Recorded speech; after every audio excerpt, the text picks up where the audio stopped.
Hey guys, Chris from NCG here, and today we're doing a deck profile of my 7th place Portrush regional deck profile.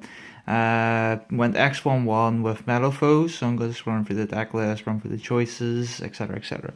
So starting off, we played obviously 15 Metalfoes. You play this because you want to spend on some of them to set up full Metalfoes fusion. To get Alkahest plays and Mithrilium because it has so much advantage. That's why you have to play as many as you can. You don't really want these as scales, to be honest. Like, obviously they gain a lot of advantage, but you want them pendulum summoned, which is the whole theory behind my list, as you'll see. I played a Magic Spectre engine of 1, 2, 3 Bumbuku. This is not Fox, this is Cat. I had to let one. I literally couldn't get one in time off eBay. So this was Cat and Kieran. What I was talking about earlier about not wanting the Metalfoes in the scale, which is exactly why I play Cat. Because obviously Cat, if it's pendulum, someone can make Totem Bird with Bumbuku and then Enfield search Kieran, etc. But obviously it's the deck needs a low scales because it plays naturally a lot of high scales with 9 Metalfoes ones and then eccentric stuff like that. So you want to play as many low scales as you can just to get the pendulum summon off without having to use the Metalfoes. So Fox fills that role quite nicely, and obviously it's just consistency by giving more the Bumbuku. They're obviously playing like 5 copies of Kieran is pretty sweet.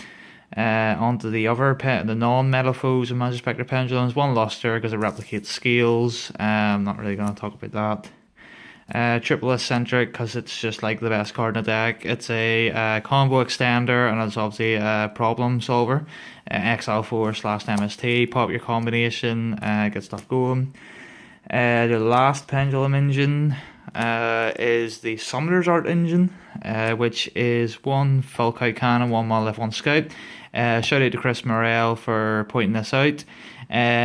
Same theory as Cat. I just wanted to have as least amount of Metalfoes in the actual scale as possible, just to pendulum summon them, get my plays off, full kite cannon, make Summoner's Art either a high scale, an infinity, or a low scale, which is pretty good. And obviously his Enfia's pop doesn't come up that much, but it's still pretty decent. Obviously he's a vanilla.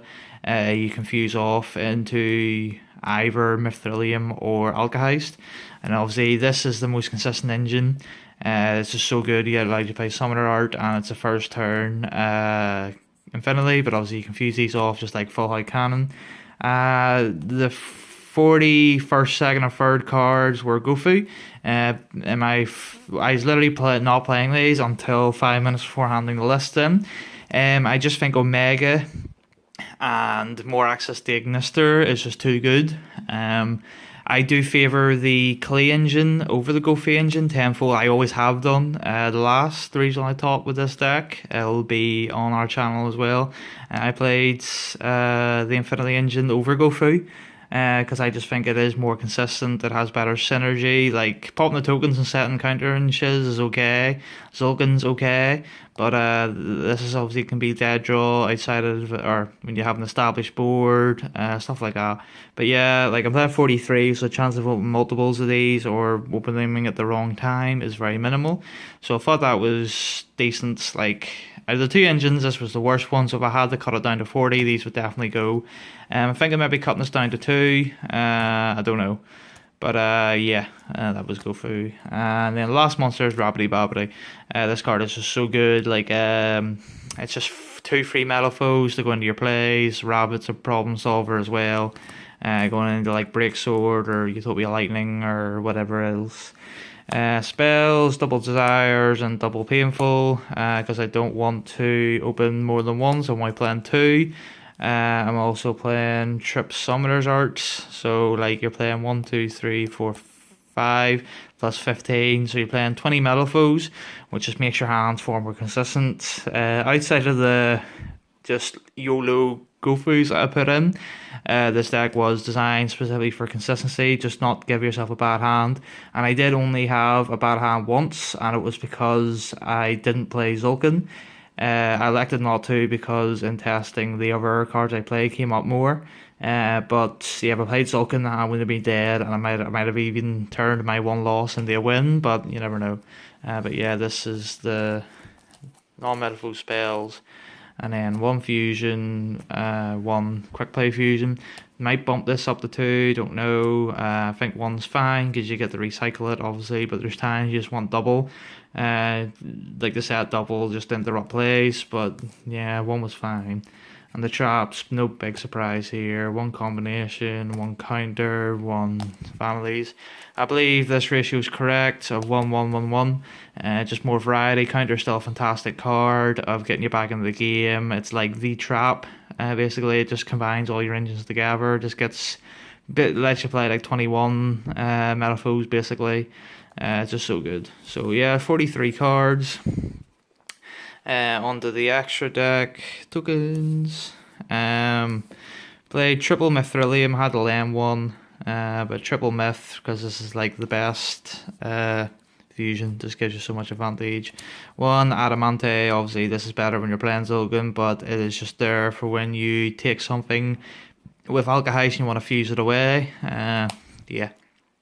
Singular Orichalc, like I said, the extra deck would be far different. This is the 15 cards I put the least effort into thinking about, because the extra deck's kind of free in Metalfoes. Like, there's not a great deal of thought put into it. It's like, you play lots of fusions, exceeds very, very rarely come up, and then it's just all about picking the cards that come up the most.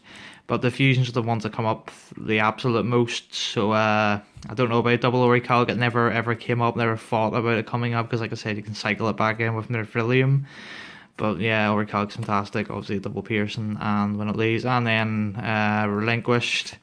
Very good card against ABC. It is the card against ABC. It gains the union effects, which is just amazing. It's your win condition against ABC.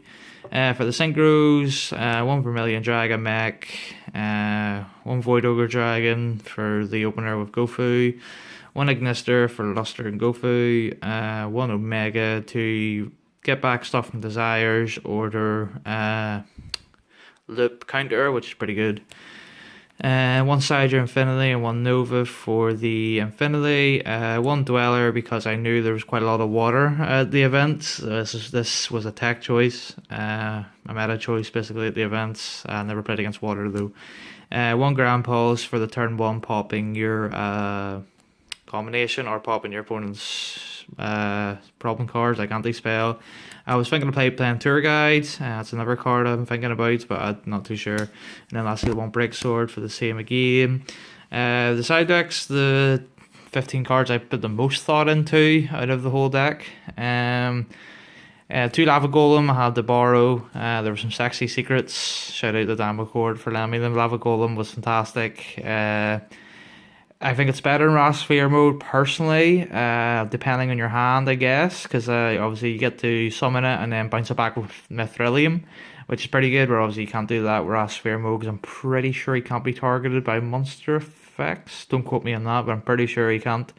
But yeah, like Rasphere mode probably is better overall, but I just like Lava Golem more. Don't know if that's terrible or not. 2 Sloth, because yeah, it's Floodgate. It's card deciding going first against most decks like ABC. I'm playing like a 2-2-2-2-2 ratio, because I think that's pretty good.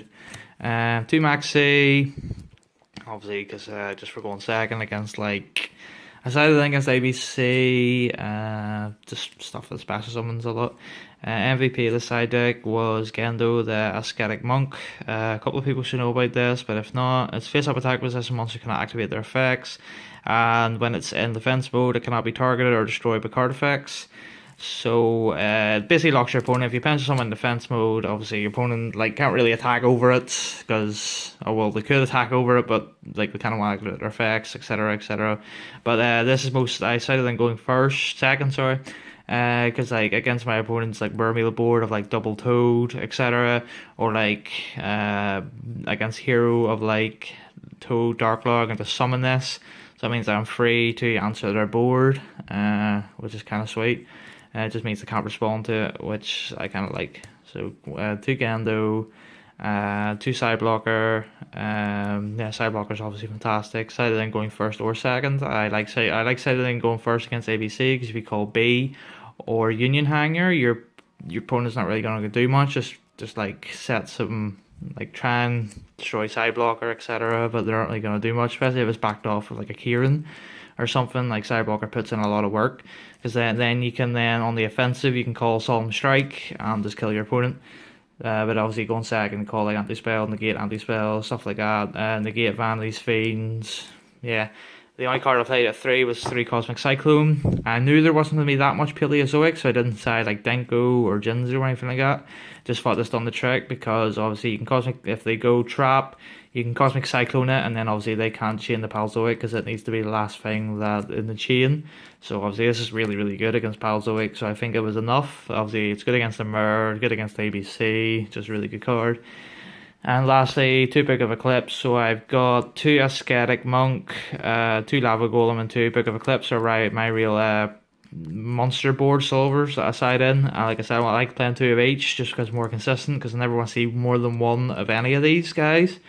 So like I'm playing like just multiples of each, because like Book of Eclipse can be defensive as well. If I draw it and like Gando, like at least I can set Book of Eclipse just for when my opponent mounts a counter attack to protect myself. So yeah, that's the deck. I hope you enjoyed it. I don't really know what changes they're going to make. I really want to play Guiding Ariadne. I've always been a big fan of that engine, just because Strike is like pretty hard to play around, especially the Mirror has to play around it. They have to go like make some really bad plays to play into it. But yeah, obviously it means you have to play a lot bigger of a main deck count. Cards decided out were the Summoner's Art engine. If I'm going second. And if I'm going first, I decided that a lot, because I decided in that a lot, just like Sloth, which decided in our Cosmic Cyclones. So yeah, that's the deck. Hope you liked it. Comment, rate, subscribe. Check out the Facebook page, which will be left in the description. This is Chris from NCG, signing out.